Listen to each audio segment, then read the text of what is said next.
High guys, welcome to Pranati's blog. তো আজকে হনুমান জয়ন্তী, সবাইকে হনুমান জয়ন্তীর অনেক অনেক শুভেচ্ছা। তো আজকে আমি হনুমান জয়ন্তী উপলক্ষে ব্লগটা স্টার্ট করছি। আমাদের ক্লাবে হনুমান জয়ন্তী হচ্ছে, তো আমি ভাবলাম যে তোমাদের সাথে একটু শেয়ার করি। আমি তো এখান থেকে ব্লগটা স্টার্ট করছি, তোমাদের সাথে শেয়ার করব আজকে সম্পূর্ণ কী কী হয় শেয়ার করব। কালকে দশমী আছে। দশমী মানে কি, আমাদের মানে দশমী তো হয় না, মানে দশমীর মতো র্যালি হয় আর কি।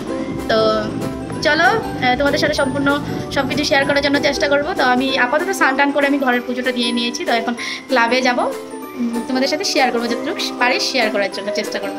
পূজা কমপ্লিট। আমার ঘরে ঠাকুর ঘরে হনুমানজি আছে, তোমরা দেখতে পাচ্ছ, আর ইনি আমার ভোলেনাথ। চলো এখন আমরা মন্দিরে যাব। আমাদের হনুমানজি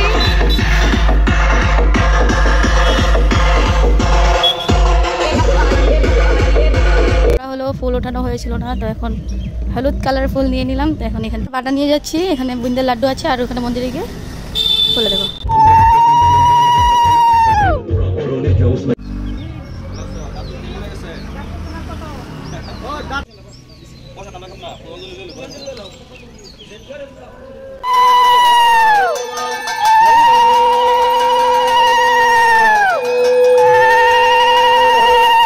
ओम स्वस्तिनं भवनं वारिं सर्वं देव समन नितं इमनं घटं महा रुद्र कृष्णं देव गणेश।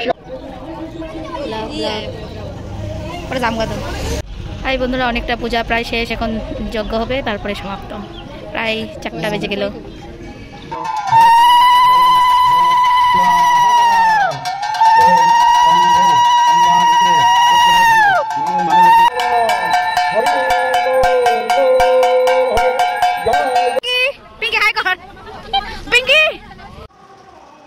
হাই গাইস, তো আবারও চলে আসলাম আমার হনুমান জয়ন্তীর ব্লগটা কন্টিনিউ করার জন্য। তো সেটা ছিল আমার কালকের, আজকে দশমী পর্ব। তো আমি যতটুকু পারি তোমাদের সাথে চেষ্টা করবো শেয়ার করার জন্য। তো চলো, ঠাকুর গাড়িতে উঠিয়ে দিয়েছে, কতটুকু শেয়ার করতে পারি জানি না, তো চলো।